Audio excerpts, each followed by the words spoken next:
Hello there, how are you tonight? Imagine reaching a point in your life where one of the most important decisions is not entirely yours to make, a moment that would shape your future, your home, and the person you would spend your life beside, but instead of choosing freely, things move quietly.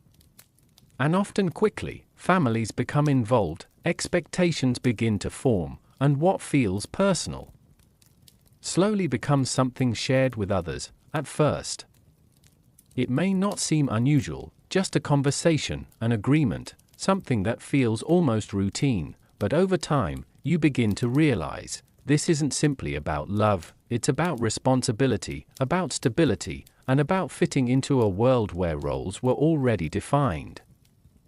And while some connections may grow naturally, others begin in silence, with two people learning to understand each other. Over time, before we step further into this world, take a moment to like the video. Subscribe if you enjoy these calm journeys, and let me know in the comments where you're watching from tonight. It's always a little comforting seeing how far these stories travel. Now, let's gently explore what marriage was really like. In medieval times, the decision rarely arrived with ceremony. There was no dramatic declaration, no sudden realization under a glowing sky. Instead, it unfolded slowly, almost quietly, like a door being closed behind you without a sound. For many, it began with a conversation that didn't involve them at all, in a dimly lit room, perhaps warmed by a small fire struggling against the cold stone walls. Two families might sit across from each other. Their voices were calm, measured, practical. They spoke of land, of alliances, of survival. Marriage, in this world, was not just about two people. It was about continuity, about preserving what little stability could be held onto in an uncertain time. Outside, the world was unpredictable. Harvests could fail. Winters could stretch longer than expected. Illness could arrive without warning, and so, decisions were made carefully, deliberately, often long before the individuals involved fully understood what was being decided for them. You might be young, perhaps barely stepping into adulthood. When your future begins to take shape without your voice in it, a name is mentioned, a family is considered, an agreement begins to form, and at first, it might feel distant, unreal, like something that belongs to someone else's life, but then, slowly, it becomes yours. There is a moment, subtle, almost easy to miss, when the idea becomes something more solid. A quiet understanding settles in. This will happen, and with that realization comes a shift. Not loud or dramatic, but deeply personal. You begin to notice things differently, the rhythm of your daily life, the familiar spaces, the people you've always known, all take on a slightly different meaning, because soon, they may no longer be part of your everyday world. There is no clear guide for how to feel. Some might experience curiosity, a quiet wondering about the unknown life ahead. Others might feel unease, a sense of stepping into something vast and uncertain, and some simply accept it, not out of indifference, but because acceptance was often the easiest path forward, in a world where choices were limited. Adapting became a kind of quiet strength. Days pass, preparations begin, though not always in obvious ways. Conversations become more frequent. Glances are exchanged. Small details are arranged behind the scenes, and still, life continues as normal on the surface. You wake up, go about your tasks, speak with familiar voices, but beneath it all, something has changed. The future is no longer an open field, it is a path, already being drawn, step by step. And perhaps the most unusual part of it all is how ordinary it feels. There are no grand announcements, No dramatic turning point, just a gradual movement. From one phase of life into another, it's not a question of if, but when, and as that moment approaches. You may find yourself wondering, not about love. Not yet, but about what it means. To share your life with someone you barely know, to wake up in a place that isn't quite yours yet, to build something. From almost nothing, with a person who is, for now, still a stranger. That is where the journey begins, not with certainty, not with passion, but with a quiet step into the unknown. And as we move forward, the world around this decision begins to reveal itself. Because this was only the beginning. In the next chapter, we'll step deeper into a reality where choice itself was often just an illusion. The path ahead, once it begins to take shape, rarely pauses to ask how you feel about it. In the world you are slowly stepping into, choice is a quiet thing. Almost invisible, not because it never existed, but because it was often overshadowed by something much larger, expectation. It lingers in the background, woven into everyday life, guiding decisions long before they are spoken aloud. By now, the idea of marriage is no longer distant, it has settled in. Like a quiet presence, something you carry with you. Even in silence, you may notice it in the way conversations shift, in the way certain topics are avoided or gently redirected.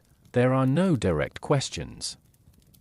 No one asks, "What do you want?" Instead, there are statements, carefully phrased, softly delivered, but firm in their meaning. This will be good for you. This is the right time. This is how things are done. And within those words, there is little space left for uncertainty or refusal, because refusal, in this world, is not simple. It does not just affect you, it echoes outward, touching your family, their reputation, their stability. To go against such arrangements is to step outside the quiet structure that holds everything together, and few are willing or able to take that step. So instead, most people learn something else. They learn how to accept. Not loudly, not dramatically, but gradually.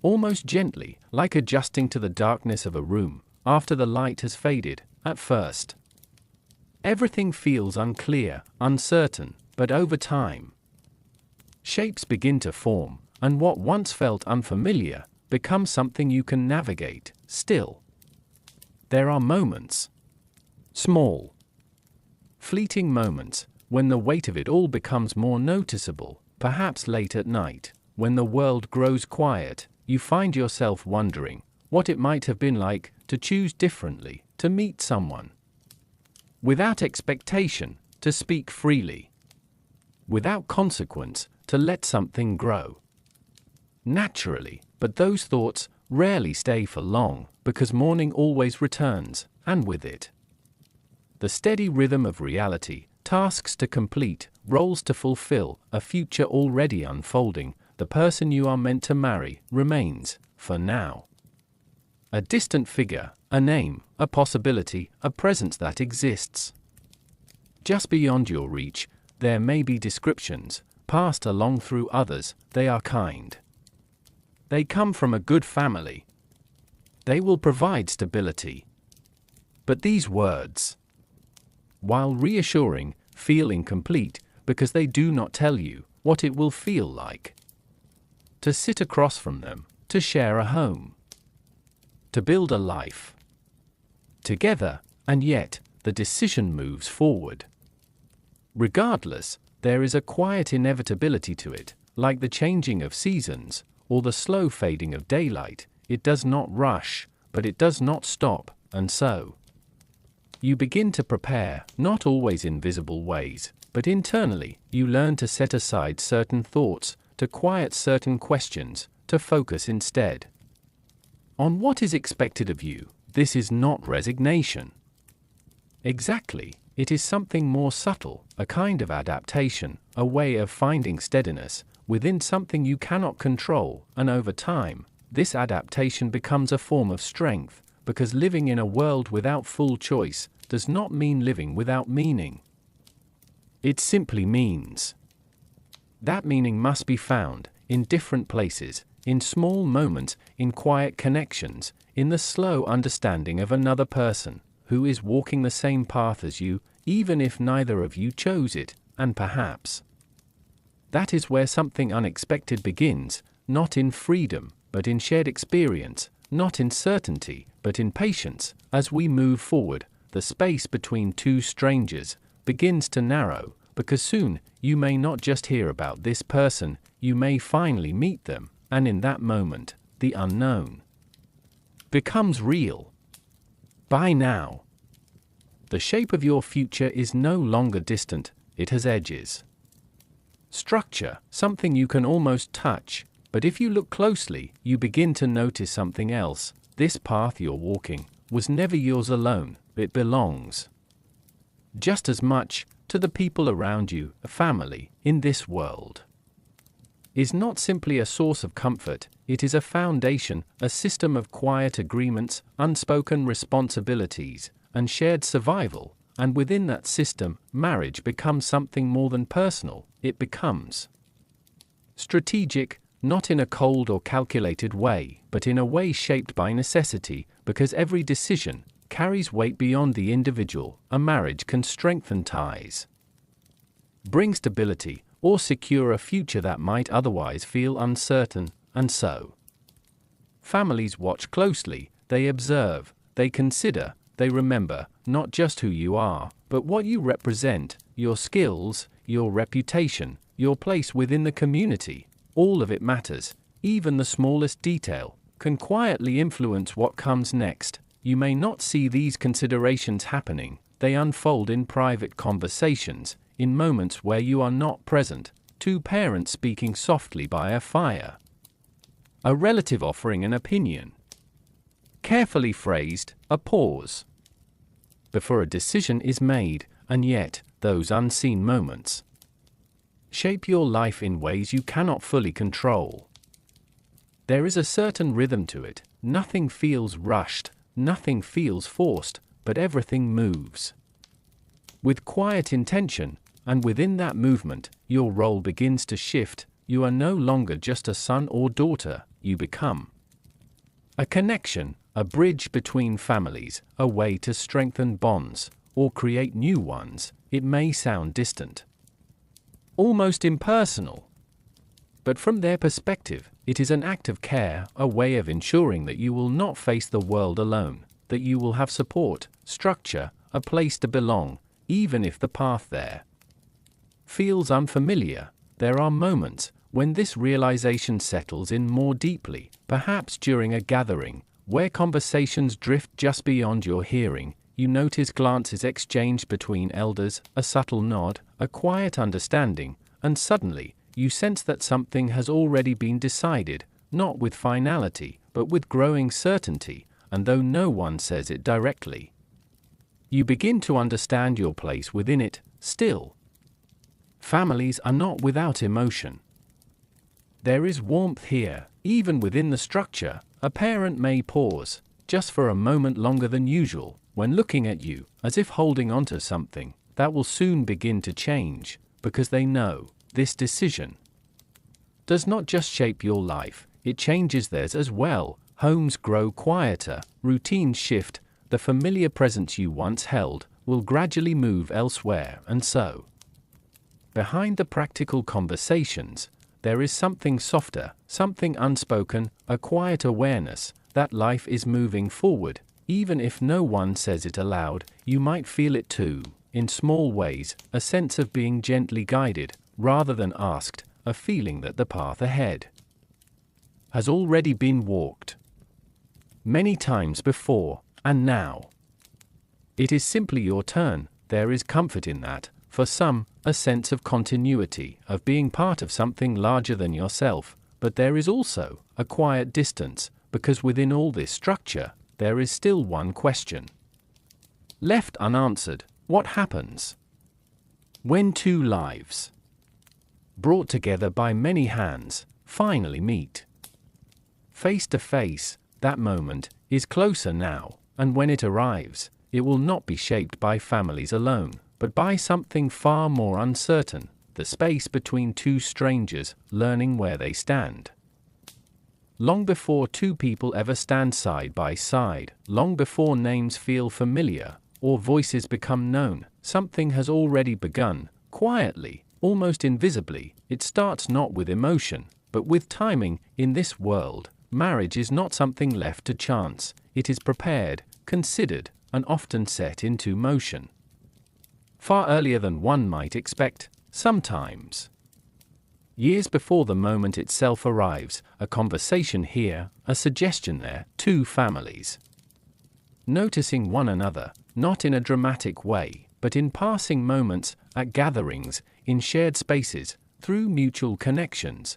There is no urgency, only awareness, a recognition of possibility, and from that possibility, something begins to take form. At first, it is only an idea, a quiet thought that lingers, then returns, again and again, perhaps. Maybe in time.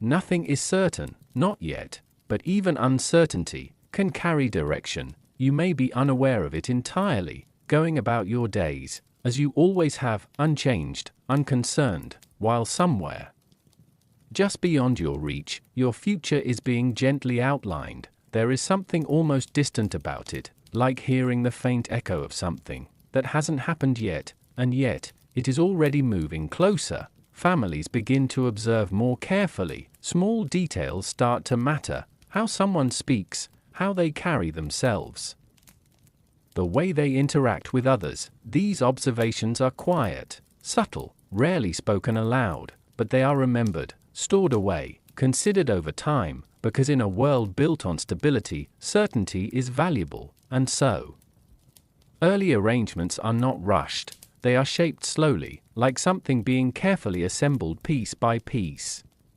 Sometimes an understanding forms between families, not a formal agreement, but something close to it, a shared intention, a direction both sides are willing to follow. There may be no announcement, no clear moment where everything is decided, just a gradual alignment that becomes harder to ignore, and eventually, what once felt like a possibility begins to feel expected for you. The change may arrive in fragments, a passing comment, a shift in tone, a name mentioned more than once. At first, it seems unimportant, easy to overlook, but slowly, those fragments begin to connect, until one day, they form something complete, and you realize, this has been unfolding for longer than you knew. There is a strange feeling in that realization, not shock, not even resistance, just a quiet awareness that your life has been gently guided, without interruption, without force, simply shaped. There is comfort in the idea that things have been planned, that your future is not uncertain, that there is a place waiting for you, already prepared, but there is also a subtle distance, because the person at the center of it all, you, were never truly part of the beginning, and so you stand at the edge of something that has been growing, quietly, steadily, long before you stepped into it. There is no clear line between past and future now.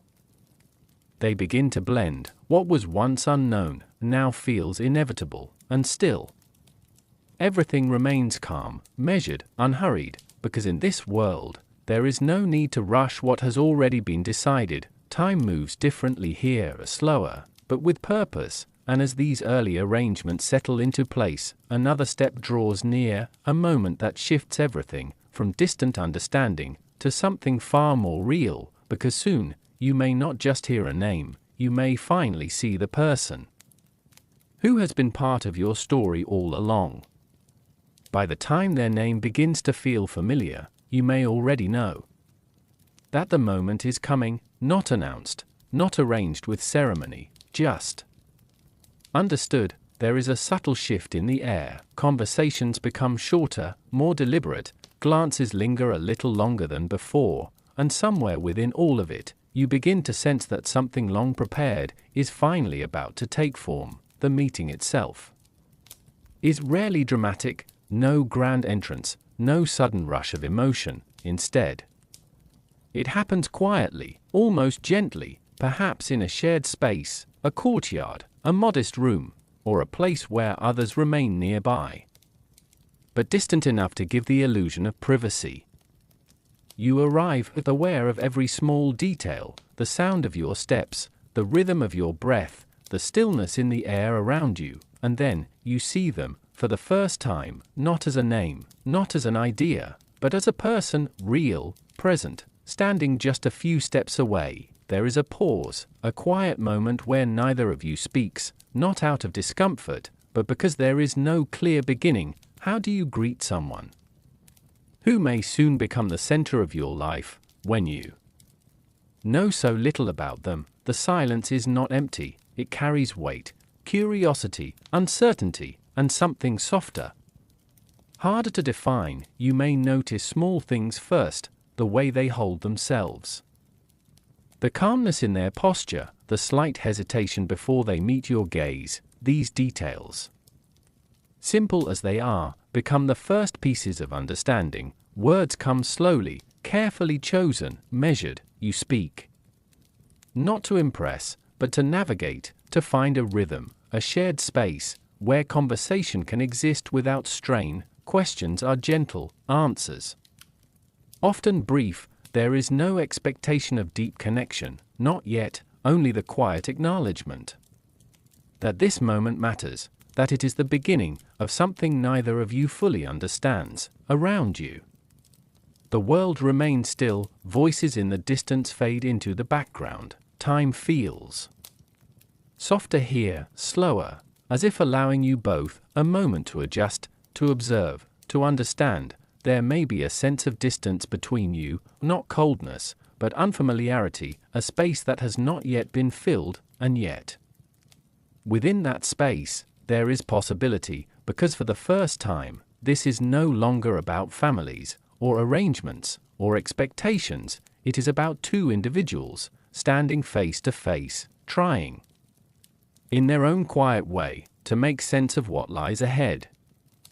You might wonder what they are thinking, if they feel the same stillness, the same uncertainty, if they, too, are searching for something. Even if they cannot name it, there is comfort in realizing that you are not alone in this, that whatever this moment holds, it belongs to both of you, equally. As the meeting continues, something subtle begins to shift, not dramatically, not all at once, but slowly, almost imperceptibly. The silence becomes easier, the words less careful, the distance just slightly smaller. It is not connection exactly, but it is the beginning of understanding, and in a world where so much has already been decided, this small space, this shared moment, feels unexpectedly significant, because within it, you are not being guided, not being shaped, not being spoken for. You are simply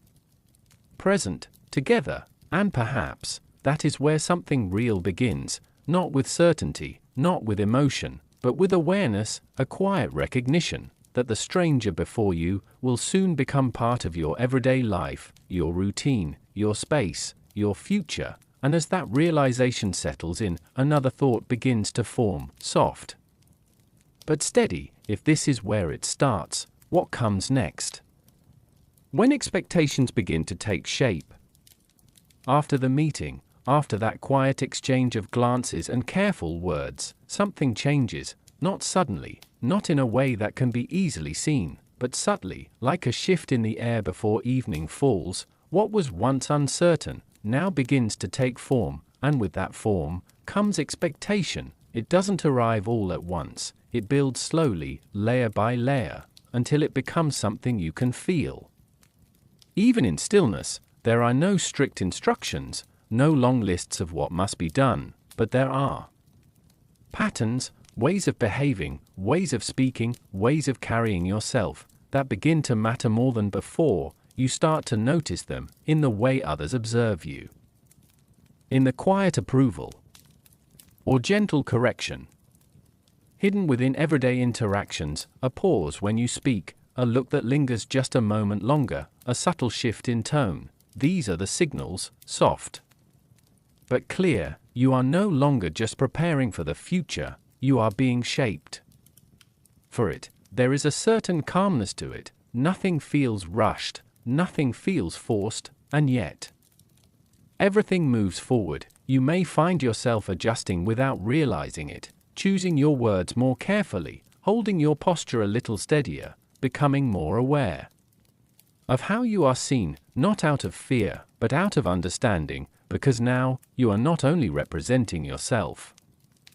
You are representing something more, a union that has not yet fully formed, but already carries weight. There is also the quiet presence of your future partner, still somewhat distant, yet no longer unknown. Their image, their voice, lingers in your thoughts, not constantly, but often enough to feel real. You may wonder what they expect of you.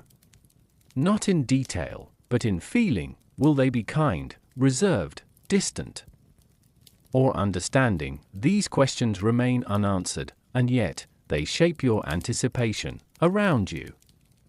Life continues, the same routines, the same familiar spaces, but everything feels slightly different now, because each moment feels like preparation. Even the smallest tasks take on new meaning. Learning to manage a household, observing how others interact, understanding what is valued and what is quietly discouraged. It is not taught directly, it is absorbed through watching, through listening, through being present in a world that expects you to adapt. There is comfort in this process, a sense that you are being guided, even without clear direction. But there is also a quiet pressure, not overwhelming, not heavy, just constant, like a gentle weight, resting just beneath the surface. You may feel it most in moments of stillness, when everything is quiet, and your thoughts are free to wander. You begin to realize that soon your life will no longer be entirely your own. It will be shared. Your time, your space, your routines, even your silence, will belong to more than just you. And within that realization, there is both uncertainty and a quiet sense of inevitability, because this is not something to be questioned. It is something to be stepped into, gradually, calmly, without resistance. And so, you continue, day by day, adjusting, learning, preparing, until one day, without a clear moment of change, you are no longer preparing at all. You are ready, or at least ready enough, because in this world, perfection is not expected, only willingness to step forward into something that is not fully understood, and to find your place within it. Over time, as we move closer to the moment where everything becomes official, another layer begins to reveal itself, one that shapes not just expectation, but identity, because in medieval times, who you were often mattered just as much as who you would become. As everything begins to settle into place, another truth reveals itself. Not all marriages are shaped the same way. Up until now, your world has felt contained, defined by family, by routine, by quiet expectation. But beyond that familiar space, there are layers, invisible at first, yet impossible to ignore once seen. Social class. It exists in the way people speak, in the way they dress, in the spaces they inhabit, and more importantly, it shapes who marries whom. In medieval times, marriage was not just about connection, it was about alignment. Families did not simply look for a suitable partner, they looked for someone within the same world, or in some cases, a step above it, because marriage could do more than unite two individuals. It could elevate or secure an entire family's position, and so boundaries formed, quiet but firm. A peasant would not easily marry into nobility. A noble family would not casually look beyond their own circle, not out of cruelty, but out of preservation. Each class lived within its own rhythm, its own expectations, its own understanding of life. To step outside of that was to invite uncertainty, and uncertainty was something most people tried to avoid. you may begin to notice these differences more clearly now. In the homes you visit, in the way conversations unfold. In the subtle distance between groups of people, a noble household may feel quieter, more structured, voices measured, movements deliberate, while a peasant home is often filled with a different kind of energy.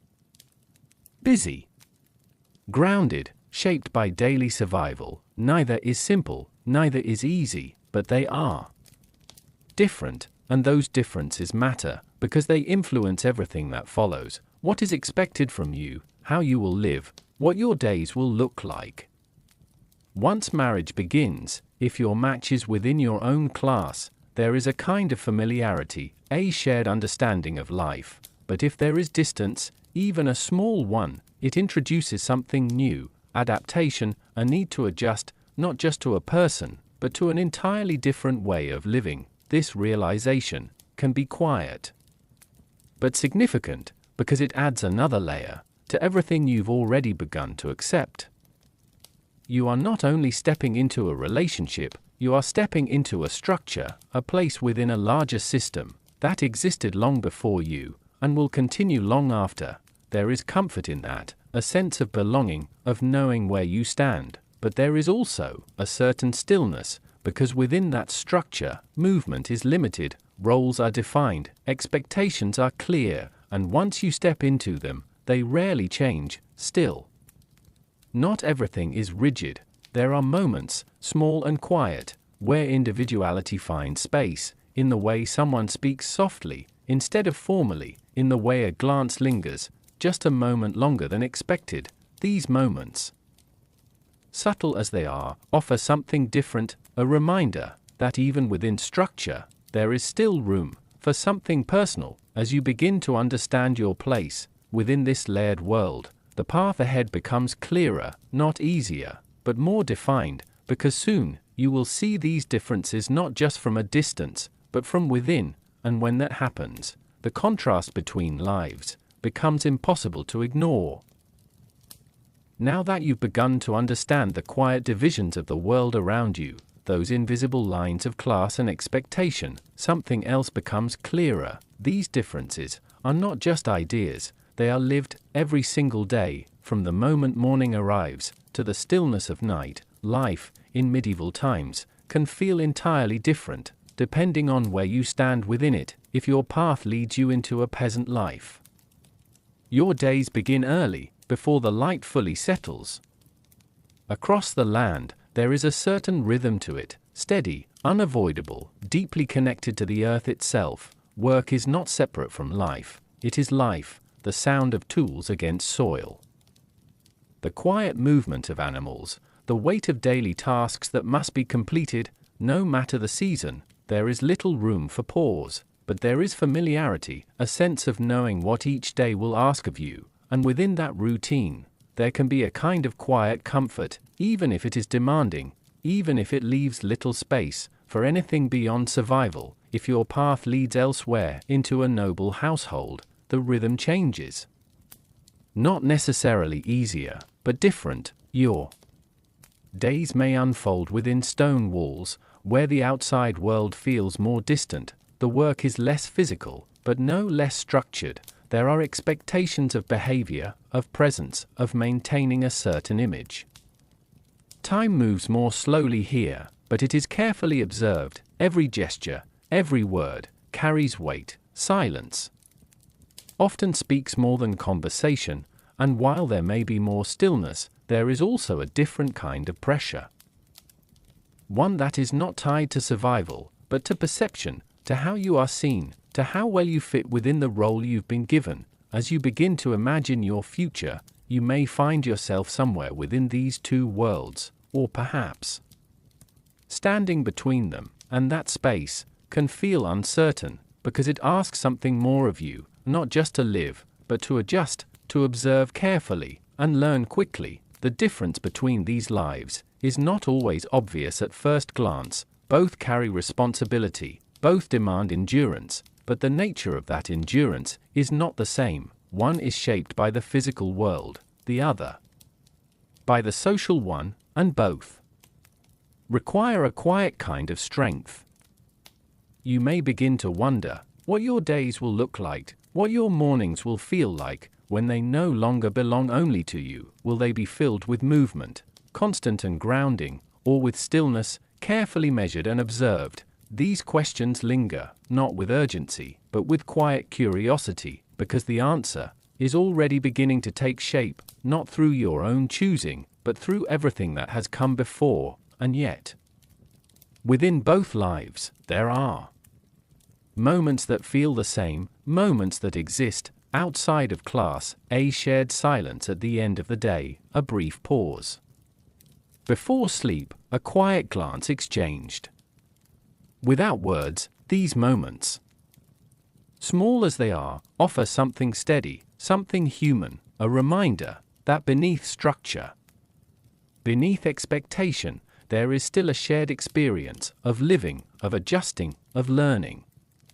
To exist beside another person, within whatever world you've been given, and as these differences settle into your understanding, another moment begins to approach, one that does not belong to class, or routine, or quiet preparation, a moment that is visible, public, and impossible to ignore, because soon, everything that has been unfolding in silence will be brought into the light.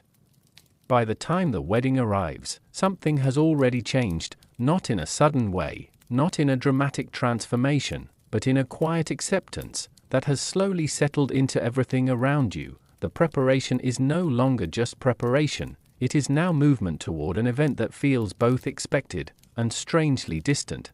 There is a calmness in the days leading up to it, a structured calm. People move with purpose.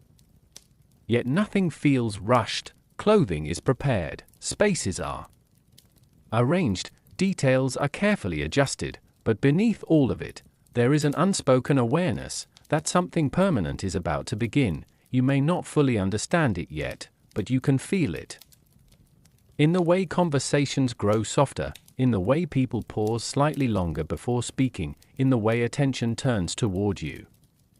More often than before, it is not pressure, not exactly, it is expectation taking form, and then, the day arrives. There is a stillness in the air that morning, a kind of quiet that feels different from ordinary silence. Even the light seems softer, filtered through the atmosphere like something delicate. Everything feels slightly slowed, as if the world itself is observing. The ceremony does not begin with grandeur, it begins with arrival. People gather, not in chaos, but in order. Voices remain low, movements controlled.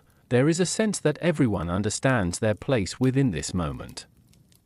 You are guided through it, step by step, not hurried, not forced, just gently directed, and yet, your awareness sharpens, every sound feels clearer, every glance feels meaningful. You become conscious of your own presence, in a way you were not before. The clothing you wear is different now. Carefully chosen, symbolic in its simplicity or refinement.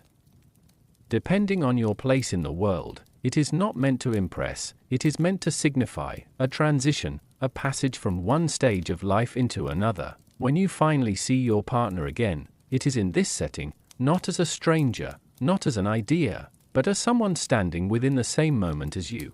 There is no dramatic recognition, no sudden emotional shift. Instead, there is stillness, a shared awareness that this is real. The ceremony itself unfolds in quiet structure.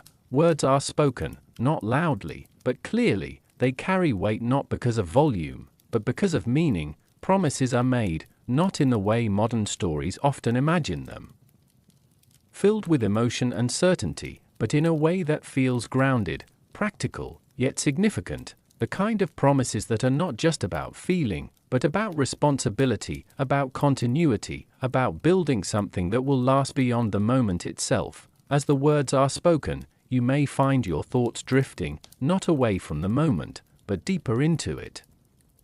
You begin to understand that this is not just about two people standing together, it is about everything that led. Here, every quiet conversation, every decision made without you, every expectation carefully shaped over time, all of it, condensing into this single point. There is no dramatic reaction from the crowd. No overwhelming display, instead. There is presence, witnessing, acknowledgement, a collective understanding that something has been completed and something new has begun after the formalities. There is a shift, subtle but noticeable. The structure loosens slightly, people begin to move more freely, soft conversations return, the tension of formality slowly dissolves into familiarity, and you are no longer just a participant in a structured event. You are now part of a shared reality, with someone beside you, someone who was once distant, but is now present in your life in a permanent way. There is still distance between you. That does not disappear instantly, but it begins to change shape. It is no longer the distance of strangers, it becomes something softer, something that can be crossed slowly. Over time, as the ceremony fades into its quieter ending, you may realize something unexpected. Nothing dramatic has happened, no sudden emotional transformation has taken place, and yet everything is different, because this moment was never about intensity, it was about transition, a quiet crossing from one life into another, and now that crossing has been made. What remains is what comes after, the part that cannot be arranged, the part that must be lived. After the ceremony fades into memory, something else begins to settle in, not silence, not confusion, but rhythm, a new kind of rhythm, built from traditions that have existed long before you, and will continue long after. In medieval life, marriage is never just a single moment, it is surrounded, wrapped, and supported by customs, small actions, repeated across generations, each carrying meaning that is not always spoken aloud at first. These traditions may feel unfamiliar, even distant, but over time, they begin to form a pattern, a structure that gives shape to the days that follow.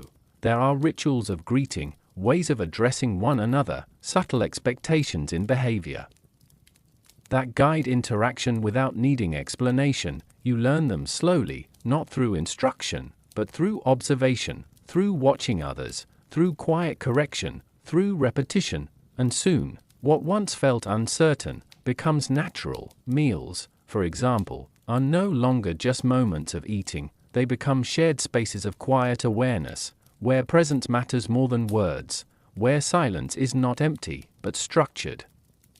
There is often little need for conversation.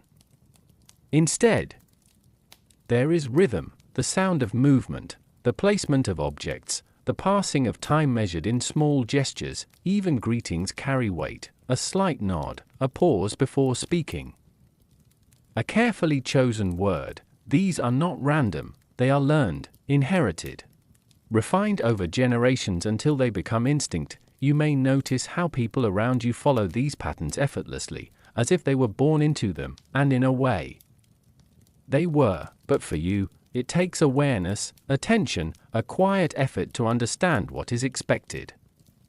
Without being told directly, some traditions are visible, others are not, some are spoken, many are simply observed. There may be moments when you feel uncertain, unsure if you are doing things correctly, but over time, that uncertainty softens, because the people around you do not demand perfection, only participation, the willingness to belong, and so, slowly, you begin to adapt, not by changing who you are, but by adjusting how you move within the world around you.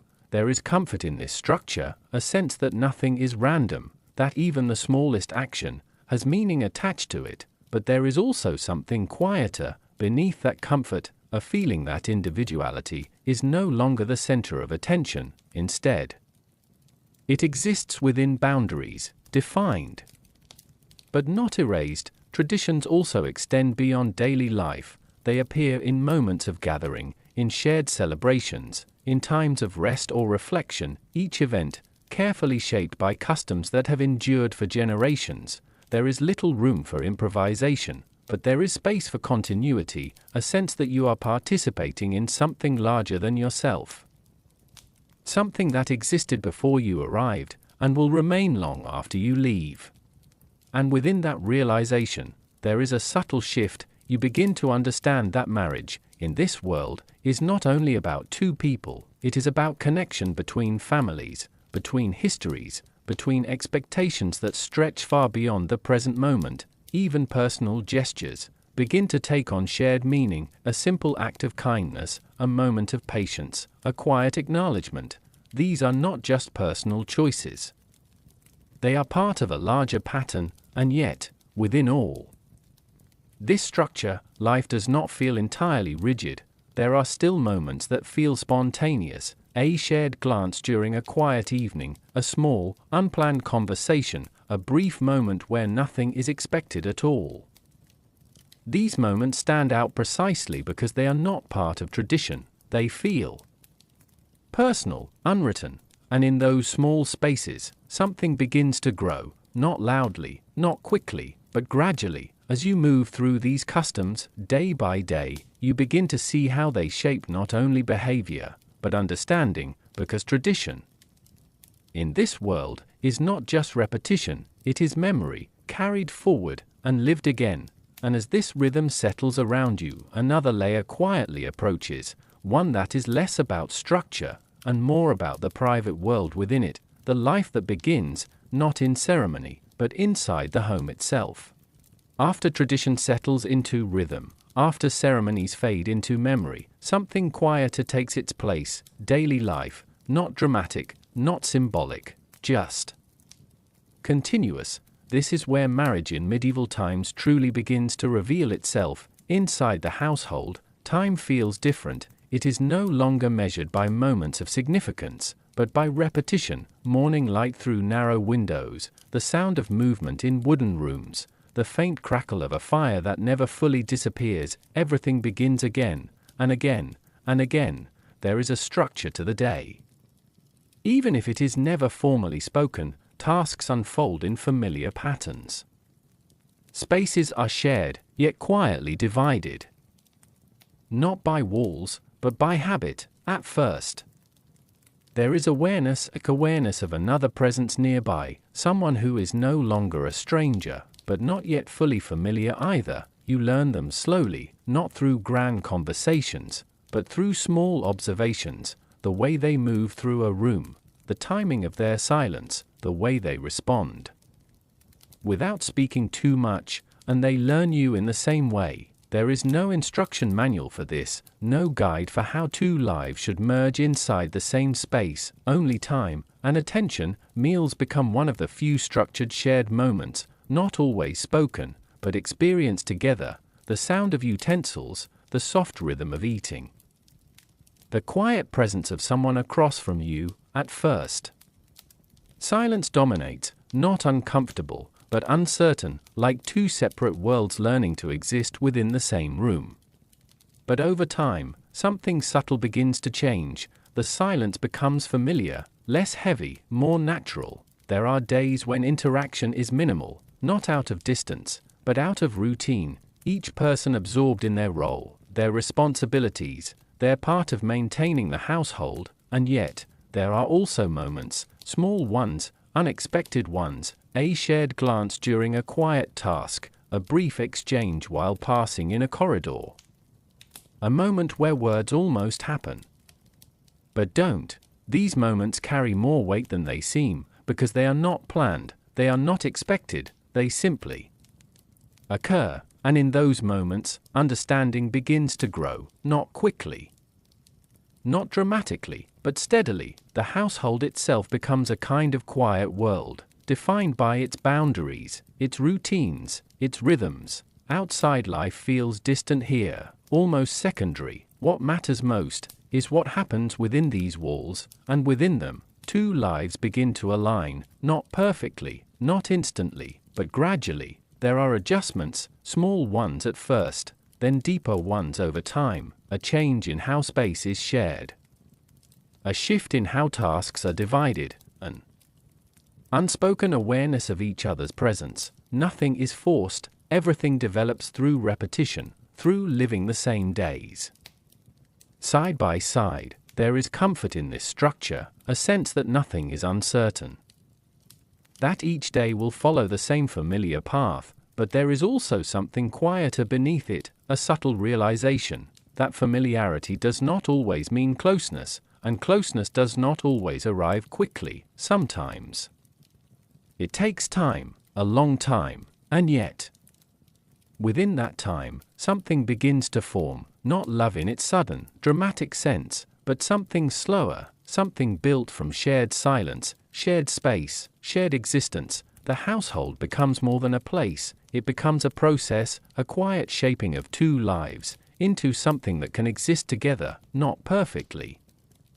As life inside the household continues, something subtle begins to take shape, not a rule written on paper, not a law spoken aloud every day, but a pattern, a quiet understanding of roles. In medieval times, marriage was not only about sharing space, it was about function, each person moving within a role that had been shaped long before they arrived. At first, it may not feel obvious. There is no sudden announcement that things are divided this way. Instead, it emerges slowly, through repetition, through expectation, through observation. The household begins to organize itself, almost naturally. One person may find themselves more connected to the outside world.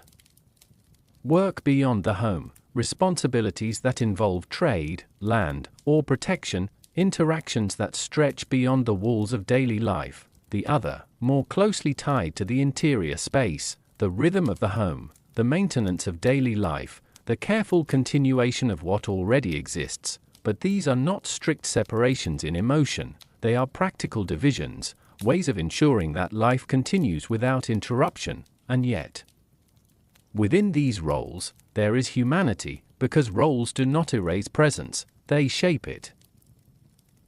You begin to notice how each person adapts, not with resistance, but with adjustment, learning what is expected, learning what is needed, learning how to move within the rhythm that has formed.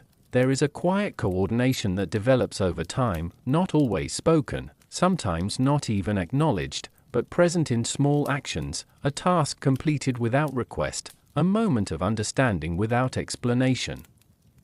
A shared awareness of responsibility. At times, there may still be distance, not emotional distance necessarily, but the natural space that comes from unfamiliarity, two individuals learning how to exist within defined roles, while still being themselves. And this is where life becomes interesting. Because roles are not purely mechanical, they are lived, they are interpreted. Two households may follow similar structures, yet feel entirely different based on the people within them. One may feel rigid, the other softer, one silent, the other quietly cooperative. It depends not only on expectation, but on how those expectations are carried. And so, within the same structure, there is variation, there is room, even if small, for personality, for adaptation, for quiet negotiation between two lives. As days pass, the idea of husband and wife stops feeling like titles, and begins to feel like rhythm, a way of existing beside one another, without needing constant explanation.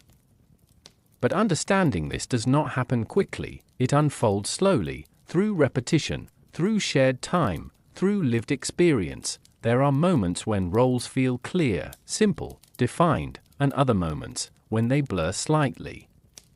When a task is shared unexpectedly, when silence replaces expectation, when presence becomes more important than structure, these moments do not break the system, they soften it, make it human, because even within defined roles, people are still learning, still adjusting, still discovering how to move together, without losing themselves completely. There is also an unspoken emotional layer, not always visible, but present, a quiet awareness that you are not just fulfilling a role, you are sharing a life with someone who is also adapting, also learning, also trying to understand this shared existence, and within that shared effort, something begins to form, not immediately recognizable, not easily named, but real nonetheless, the kind of stability that comes not from structure alone, but from participation within it. And as this stability grows, life begins to feel less like arrangement, and more like continuity, a continuation of days, shaped by two people learning how to move within the same rhythm, not perfectly, but steadily. And in that steadiness,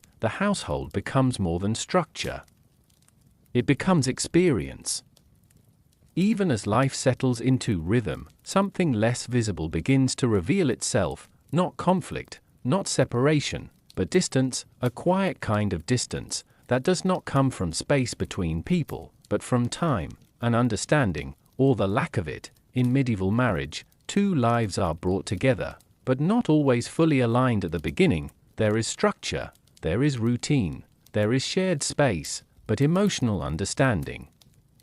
That takes longer, much longer. At first, you may not even notice it. The days continue as before, tasks are completed, meals are shared, silence fills the spaces between words, everything appears stable, and yet, there is something beneath it.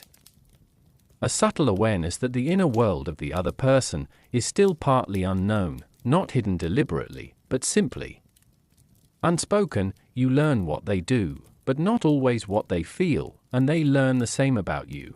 There are moments when this becomes clearer, a pause in conversation that lasts a little too long, a response that feels practical rather than emotional, a silence that carries meaning. But no explanation, none of this is unusual. It is simply part of adjustment, because two people, even when placed in the same life, do not immediately think in the same way. There is a natural distance at first, like standing on opposite sides of a quiet river. You can see each other clearly, you can observe movement, you can share the same environment, but crossing that space takes time. In medieval life, there is little expectation that emotional closeness should arrive quickly. It is not demanded, it is not rushed, it is allowed to develop slowly, if it develops at all. And so life continues, with patience, with quiet acceptance. There are days when the distance feels smaller, a shared moment of understanding during a task, a brief smile that is not required, a glance that lasts a little longer than necessary. These moments are not dramatic, but they matter, because they interrupt the distance, even if only briefly. And then, there are days when the distance feels more present, when words are few, when attention turns inward, when each person exists more in their own thoughts than in shared space. This is not failure, it is simply reality, two individuals learning how to exist beside one another, without losing themselves in the process. Adjustment in this world is not only external, it is internal as well, learning when to speak, when to remain silent, when presence is enough. Without explanation, over time, something begins to shift, not dramatically, not suddenly, but gradually. The sharp edges of unfamiliarity begin to soften, the silence becomes less uncertain, the presence of the other person becomes familiar in a quieter way, not fully understood, but no longer entirely unknown. There is a kind of acceptance that forms, not based on emotion alone, but on repetition, on shared days, on the steady rhythm of coexistence. And within that rhythm, understanding begins to grow, not always in words, often in observation, in noticing small patterns, in remembering quiet details, in recognizing behavior without needing explanation. This is how emotional distance changes in medieval life, not through sudden revelation, but through gradual familiarity, through simply continuing. There may never be a single defining moment where distance disappears. Instead, it slowly transforms, from something wide and uncertain, into something softer, more manageable, more human, and in that space, between distance and closeness, a different kind of connection begins to form, one that does not rely on intensity, but on presence, and patience, and the shared experience of time itself. As life continues forward, this adjustment becomes part of the background, no longer something to notice constantly, but something that exists quietly, beneath the surface of daily life. And as that happens, a new awareness begins to emerge, because emotional distance is not the end of connection, it is often just the beginning of understanding. By now, life has settled into something steady, not exciting, not unpredictable, but consistent, and in medieval marriage, consistency becomes the foundation of everything. Each day begins the same way, not because it is forced, but because it is required. The world outside does not pause for uncertainty, so life inside continues. Without hesitation, there is a rhythm to responsibility, a quiet order that shapes every hour. It begins early, before the light fully settles into the home. The household awakens slowly, not in chaos, but in quiet motion. Fire is tended, water is prepared, simple tasks begin to unfold. Nothing feels urgent, and yet everything has purpose. Each action supports the next, each moment connects to the one before it. In this world, responsibility is not separated into categories, it is continuous. One task flows into another, without clear boundaries, and over time, this creates familiarity, not excitement, but understanding. You begin to recognize what is expected, not through instruction, but through repetition, the same movements, the same routines. The same quiet structure that holds the day together. There is comfort in this predictability, a sense that nothing will suddenly break or change without reason. But there is also weight, because responsibility does not pause, it continues. Regardless of mood, regardless of feeling, regardless of uncertainty. And so, you learn to move within it, to adjust, to participate, not out of pressure, but necessity. Within the household, responsibilities are shared in a way that feels natural. Over time, not always equal in form, but balanced in function. One person may focus more on external demands, another on the internal structure of the home, but both are essential, both keep the rhythm alive, and both rely on quiet cooperation. There are no formal discussions every morning about who does what. Instead, it happens through understanding, through observation, through the slow building of trust in routine. As days pass, you begin to notice patterns in yourself as well, the way you move without thinking, the way tasks become familiar, the way effort becomes automatic. This is how responsibility becomes part of identity, not something you perform, but something you inhabit.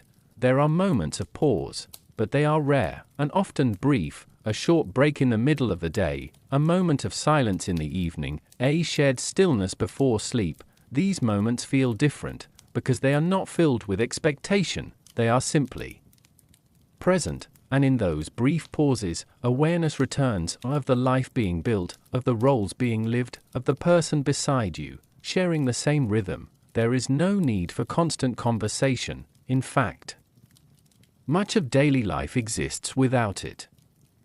Silence is not emptiness here, it is structure. It holds space for thought, for reflection, for simply existing alongside another person. Over time, this silence becomes familiar, comfortable, even grounding. Responsibility, in this sense, is not only about tasks, it is about continuity, ensuring that life does not stop, that the household remains steady, that each day flows into the next without disruption.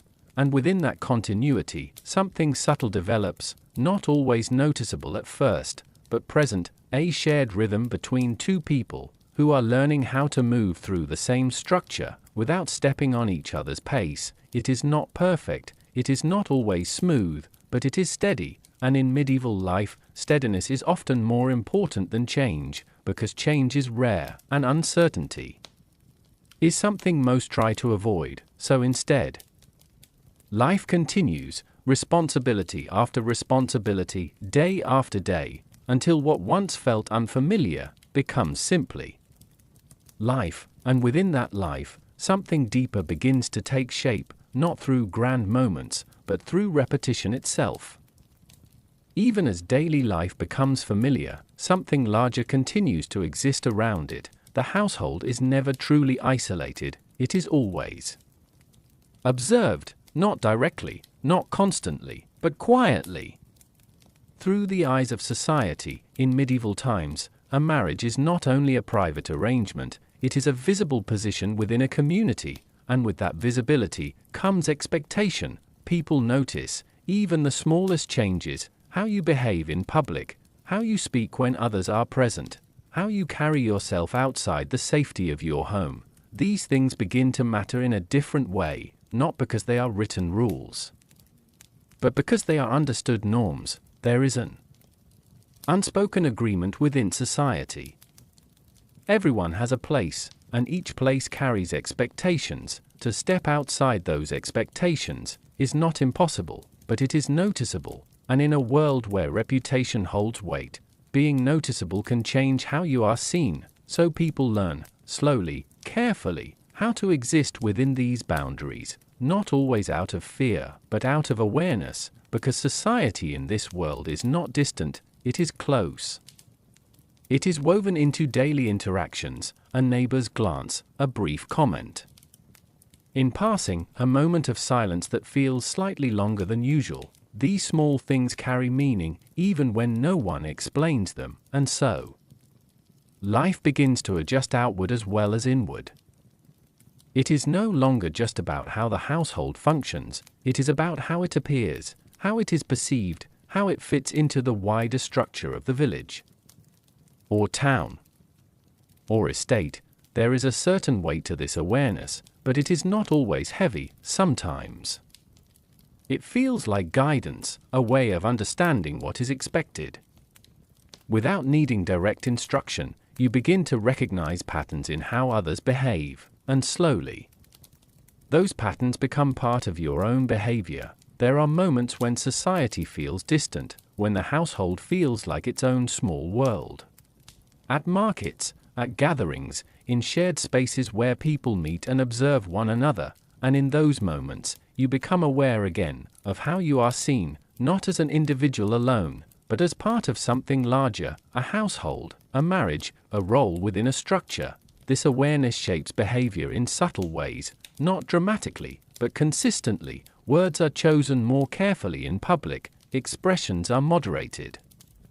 Actions become slightly more deliberate, not out of restriction, but out of understanding, because reputation in this world is not built in a single moment, it is built slowly, through repetition, through observation, through time, and once formed, it lingers. This is why expectations matter. They are not just social pressure, they are continuity, a way of maintaining stability within the community. When everyone follows the understood rhythm, life remains predictable, and predictability in this world is valuable, but within this structure, there is still variation. Not everyone follows expectations in the same way. Some adapt more easily, some resist quietly, some find small spaces where individuality can still exist.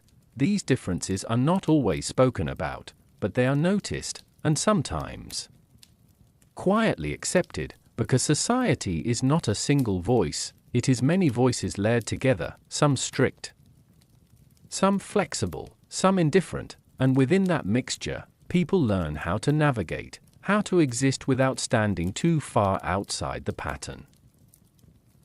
As time continues, expectations become less noticeable, not because they disappear, but because they become familiar, part of the background of life, something that does not need constant thought, and in that familiarity, a strange balance forms, between individuality and belonging, between private life and public perception, between who you are and how you are seen, and as this balance settles, another aspect of life quietly emerges, one that exists not in society, but within the home itself, in the moments when no one is watching. After all the structure, after expectations, after routine and silence, there are moments, not many, but enough to notice. In medieval marriage, connection does not arrive all at once. It does not announce itself. It appears quietly, in between everything else, like something slipping gently through the cracks of routine. At first, it may be easy to overlook a shared glance that lasts slightly longer than usual, a moment of silence that feels comfortable instead of distant, a small action done without being asked, nothing dramatic, nothing that demands attention, but still meaningful. These moments do not interrupt life, they exist inside it, between tasks, between words, between the rhythm of daily responsibilities, and because they are rare, they feel different, more noticeable, more memorable. you may begin to recognize patterns, times of day when interaction feels easier, moments when silence feels less heavy, small situations where understanding seems to happen. Without explanation, these are not transformations, they are not sudden emotional shifts, they are small openings, brief windows where distance softens. Just slightly, in a world built on structure, these moments stand out precisely because they are unstructured, they are not required, they are not expected, they simply happen. There is no rule for them, no tradition that defines them, they exist outside of everything that has been carefully arranged, and because of that, they feel personal. Even fragile, you may not speak about them, in fact. Most of the time, you do not, they pass quietly, and life continues afterward as it always has, but something remains, not visible, not spoken, just present, a memory of a moment where things felt slightly closer than before. As time passes, these moments may become a little more frequent, not guaranteed, not consistent, but possible, and in that possibility, something begins to shift, not in the structure of life, but in how it is experienced. The household remains the same, the responsibilities remain unchanged, the rhythm continues, but within that rhythm, there are softer spaces, spaces where connection can exist without being forced, without being defined. There is something deeply human in this gradual change. It does not erase distance completely, but it softens it, like weather slowly changing a landscape, without altering its shape. There may be times when a shared task becomes easier than expected, when silence no longer feels uncertain, when presence alone is enough. Without explanation, these are not grand moments, but they matter, because they remind you that understanding does not always come from words. Sometimes it comes from time, from repetition, from familiarity, from simply being there long enough, and within that long presence, connection begins to form its own quiet language. Not spoken, not taught, but felt, in gestures, in timing, in awareness of the other person without needing to ask. It is not perfect, it is not complete, but it is real, and perhaps that is enough for now, because in this world, connection is not something that replaces structure, it grows inside it, slowly, quietly, without urgency, and as these small moments continue to appear, something subtle becomes clear. The life that once felt entirely arranged, now has space within it, small spaces, but enough to notice, and in those spaces, something new begins to exist, not fully formed, but no longer absent. Even as days begin to feel familiar, and even as small moments of connection appear, life does not become perfect, it simply becomes real. In medieval marriage, challenges are not always loud, they do not always arrive as conflict, more often, they appear as subtle strain, small misunderstandings, unspoken expectations, differences in rhythm, in thought, in reaction. At first, these things are easy to ignore: a slight silence where words were expected, a task done differently than anticipated, a moment where intention is not fully understood. None of it feels important alone, but over time, small things begin to accumulate, not into chaos, but into awareness. You begin to notice that even within shared life, two people do not always move at the same pace. One may prefer silence, the other may expect conversation, one may act quickly, the other may reflect longer before responding. These differences are not faults, they are simply human, but in a shared household, they become visible, because there is no distance to hide them, no separate spaces where they disappear. Everything exists within the same environment, and so adjustment continues, not just once, but repeatedly, over and over. There are moments when understanding feels easy, and moments when it does not, times when small frustrations pass unnoticed, and times when they linger longer than expected. But even then, conflict does not always emerge. In many medieval households, challenges are absorbed rather than expressed. Silence becomes a way of processing, time becomes a way of softening. Without explanation, these moments stand out precisely because they are unstructured, they are not required, they are not expected, but even then, conflict does not always emerge. In many medieval households, challenges are absorbed rather than expressed. Silence becomes a way of processing, time becomes a way of softening. There is rarely urgency to resolve everything immediately. Instead, life continues, and with continuation, perspective slowly returns. There may be times when distance briefly reappears, not emotional distance in a deep sense, but temporary separation in understanding, a feeling of being slightly out of sync, one person moving forward internally, while the other remains still for a moment longer. These moments are natural, but they feel noticeable, because the space between two people is small. There is also the weight of expectation, not from within the household alone, but from the world outside. A marriage is not only personal, it is observed, and so challenges are often managed quietly, without drawing attention, without disruption. This creates a certain discipline, a way of holding space for both frustration and continuity. At the same time, it is not always easy, but it becomes part of life. Over time, something important begins to develop, not absence of difficulty, but tolerance of it, a kind of quiet endurance, a recognition that no shared life is without friction. And that understanding does not always come immediately, it comes gradually, through repetition, through shared days, through continued presence. There are also moments of reflection, times when silence feels heavier than usual, when both individuals become aware of the distance between expectation and reality. Not in a painful way, but in an honest one. These moments do not define the relationship, but they shape it, because they remind both people that connection is not static, it shifts, it breathes, it requires adjustment, and yet, despite these challenges, life does not break, it adapts. That is what makes it endure, not perfection, but continuation. Even small gestures can begin to soften tension, a shared task completed without words, a moment of patience instead of reaction, a glance that acknowledges understanding without explanation. These do not erase difficulty, but they balance it, and over time, balance becomes enough, because in this world, marriage is not measured by absence of challenge, but by the ability to remain within it, and continue forward, side by side.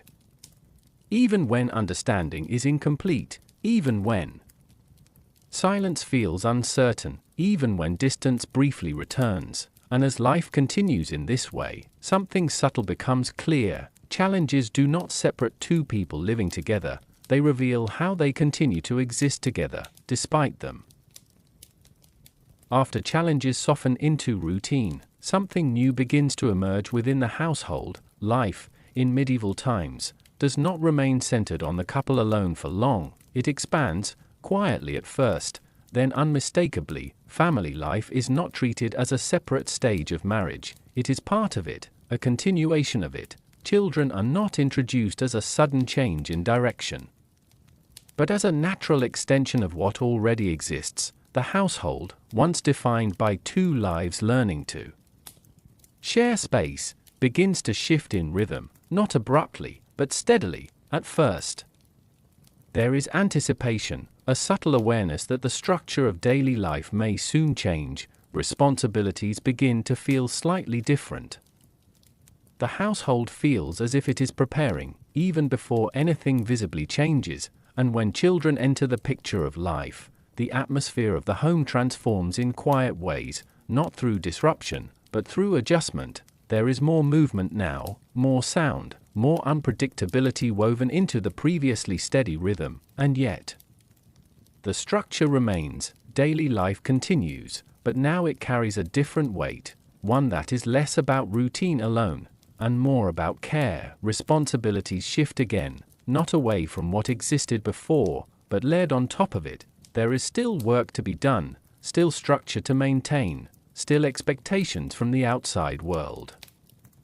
But now, attention is divided differently, time becomes more carefully managed, moments of quiet become shorter, but often more meaningful. In medieval households, family life is not separated into private and public spheres in the modern sense. It is all part of the same living space, the same environment, the same continuous rhythm. Children grow within this structure, not outside of it. They observe, they learn, they absorb the patterns of daily life, not through instruction alone, but through presence, and in doing so, they become part of the rhythm itself. There are moments of softness within this environment, small instances that stand out quietly, a brief moment of stillness when everything settles, a shared glance across a busy room. A quiet pause in the middle of routine that feels unexpectedly warm. These moments do not interrupt life, they exist within it, and they matter precisely because they are not planned, they appear naturally, in between responsibilities, at times. Life may feel more demanding. Not because it becomes chaotic, but because it becomes fuller. There is less empty space in the day, less silence that is not filled with something, and yet, this fullness does not necessarily feel overwhelming because it is shared. The household becomes a collective rhythm, each person contributing in their own way to the continuity of daily life. There is learning involved in this stage, learning how to balance attention, how to divide focus, how to remain present within multiple responsibilities at once, and over time, this too becomes familiar, just like earlier stages of life. It settles into pattern, children grow within this rhythm, and in doing so, they also reflect it back.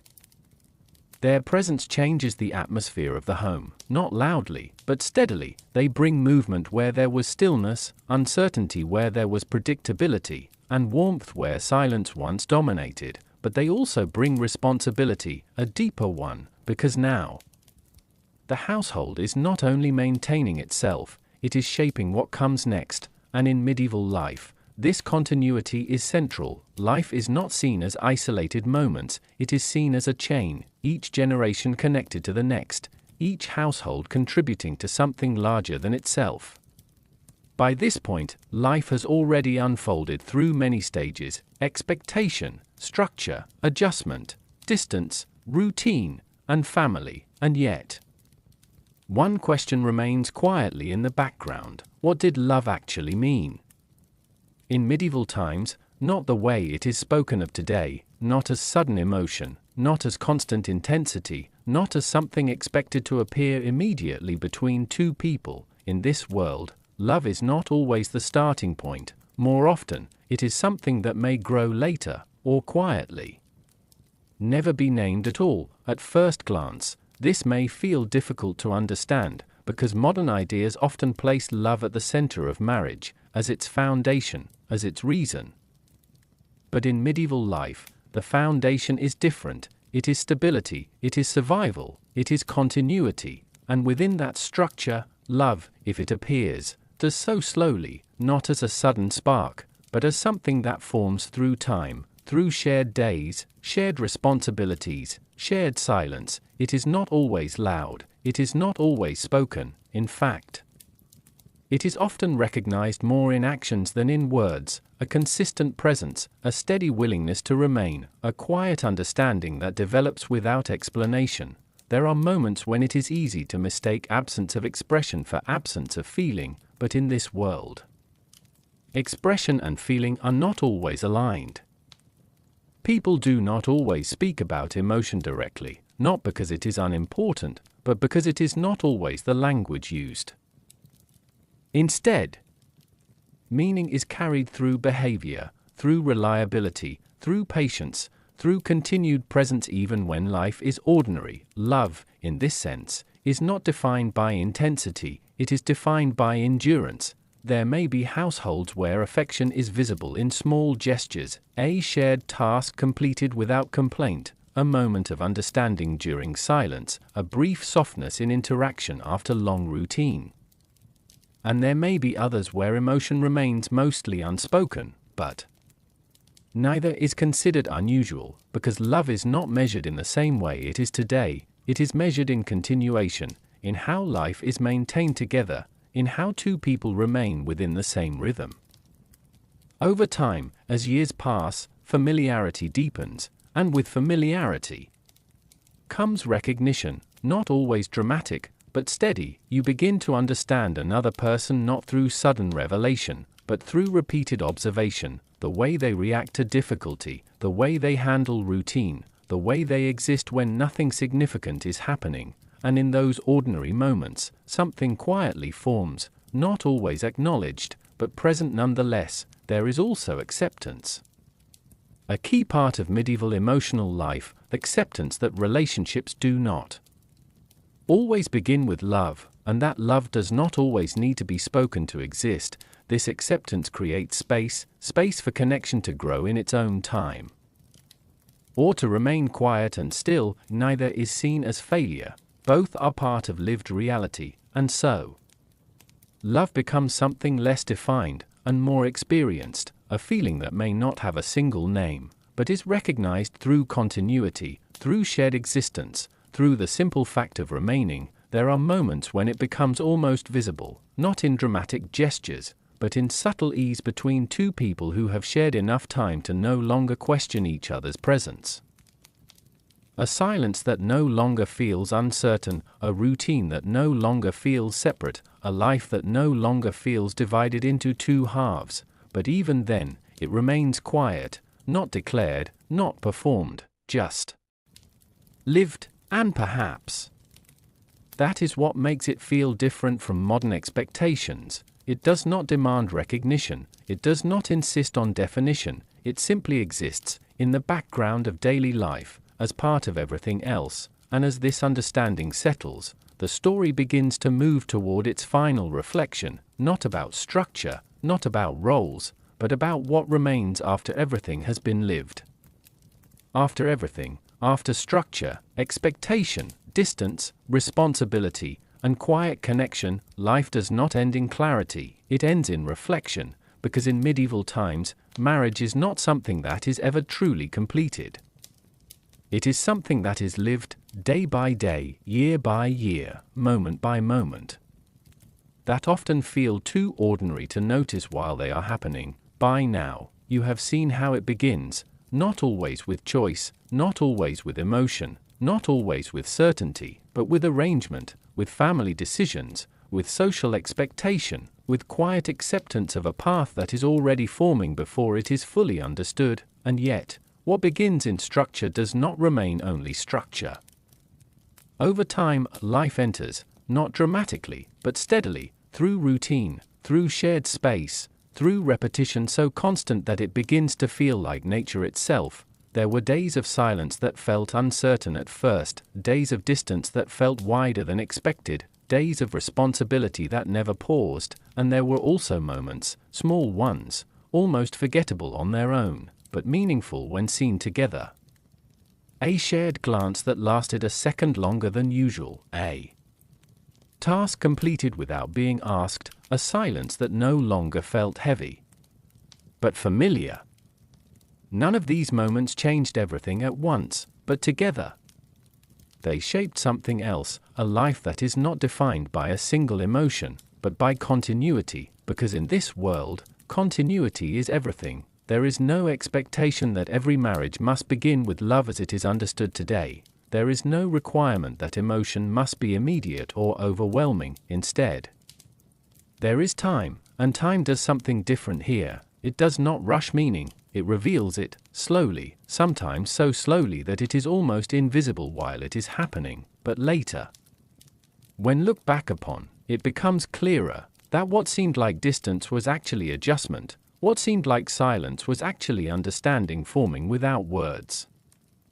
What seemed like routine was actually the foundation of something stable. Even challenges, when viewed through time, change shape. They become part of the rhythm rather than interruptions to it. Because nothing in this life exists outside the pattern for long, everything becomes part of it. In medieval marriage, there is a kind of emotional patience that modern minds may find unfamiliar, not because people feel less, but because feeling is not always expressed in the same way.